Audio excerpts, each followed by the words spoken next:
book banner displays the Fox News channel with The O'Reilly Factor, featuring John Gibson's book, The War on Christmas.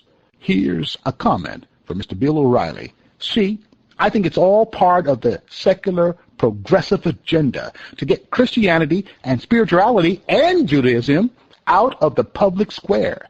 Because if you look at what happened in Western Europe and Canada, you can get religion out, then you can pass secular progressive programs like legalization of narcotics, euthanasia, abortion at will, gay marriage, because the objection to those things is religious-based usually. Now, Mr. John Gibson weighs in. You have France, or you have Holland. You have legalized prostitution, or you have drugs. All those things come in which religious organizations tend to oppose.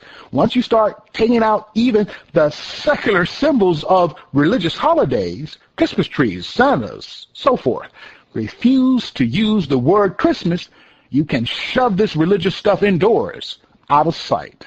Age of 42 author. Both viewpoints given by Mr. O'Reilly and Mr. Gibson are correct. The logic they use is mentally sound and understandable. However, spiritually, they don't have a clue. Clueless as well are those so-called progressive activists with grandiose agendas to secularize religious holidays by taking God out. People concerned that somehow the Creator is wringing his hands in frustration over this matter can rest their minds assured he is not.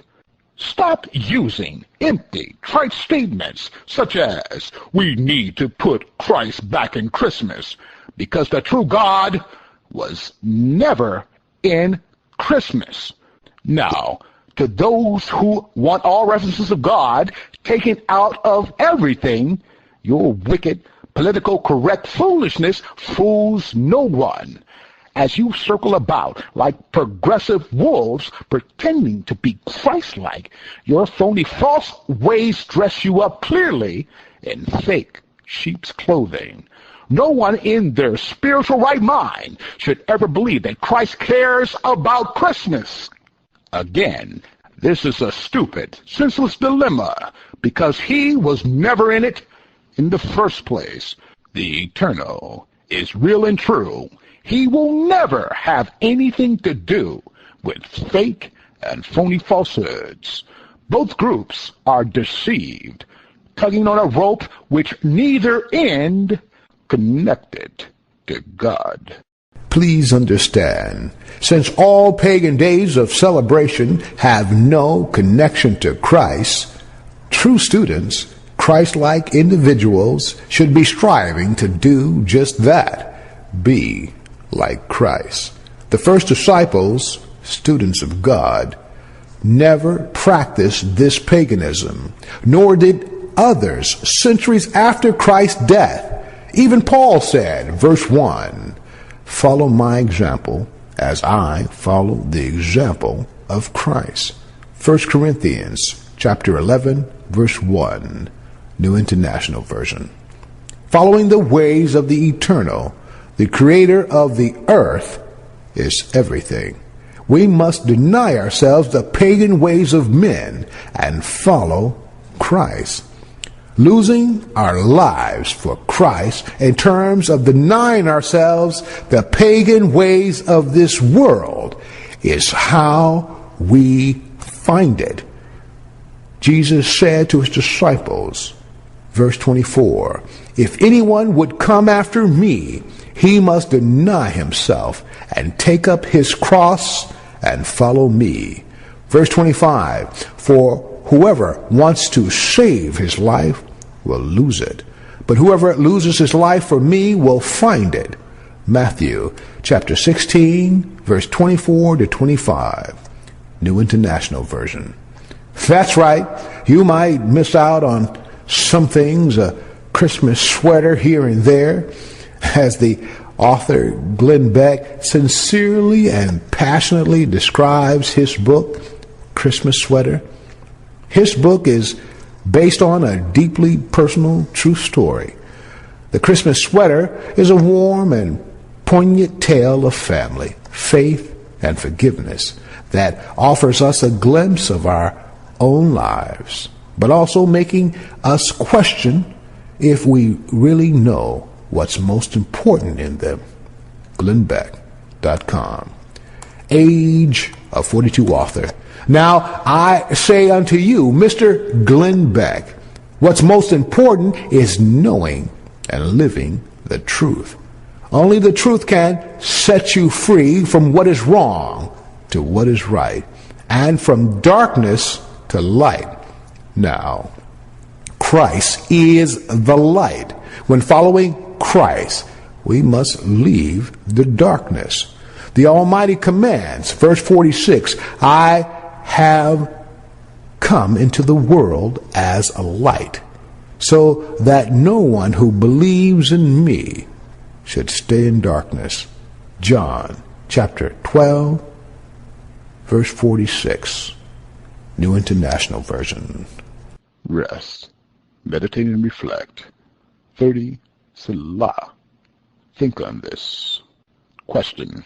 Would you be angry if false statements and outright lies were attributed to you or attached to your name as something you advocate or believe in?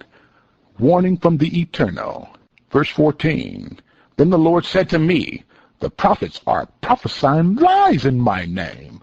I have not sent them, or appointed them, or spoken to them. They are prophesying to you false visions, divinations, idolatries, and the delusions of their own minds. Jeremiah chapter 14, verse 14, New International Version. Book banner displays. Question. Side note. First, Mr. Gibson, I would like to thank you and give you an enormous praise regarding your previous book, Hating America, the New World Sport.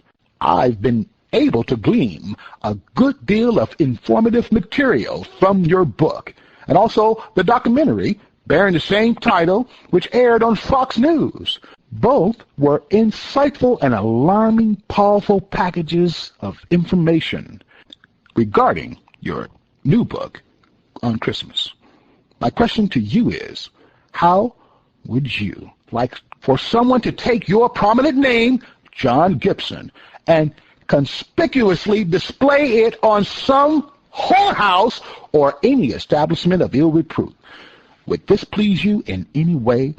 I tell you the truth, traveling around the world, I have seen some of the most deplorable, heart-wrenching scenes you could imagine. A friend of mine told of an experience he had in the Philippines. Some of the locals took him to a house of prostitution. No, this wasn't some bunny ranch in Nevada with glitz and glamour associated with it. No, this was, as he described it, a hellhole, a godless infestation of putrefied pimps, and a whole host of the ill repute. These heartless people preyed on little girls, abusing and using them as mere meal tickets, while the little girls themselves suffered and starved. Little girls, some barely teenagers, had their legs chained to bedposts. This whorehouse was wickedly established as a factory, changing little girls into whores, forcing them to fulfill a quota of sexual acts with men. These very young grade school girls were forced to be absent from school during the day, fulfilling nightly quotas and suffering from countless sexual assaults by evil, sinful men. Now, Mr. Gibson, I already know the answer. You would not be happy, nor would anyone else. No one in their right mind would allow their good name to be placed on something which represents the opposite of who they are. That would be an outrageous deception. Jesus said, verse 5, for many will come in my name, claiming I am the Christ, and will deceive many. Matthew chapter 24, verse 5, New International Version. That's right. They'll say, this so-called reverend represents Christ, or this cathedral represents Christ, or this special holiday, December 25th. They will deceive many, and so they have.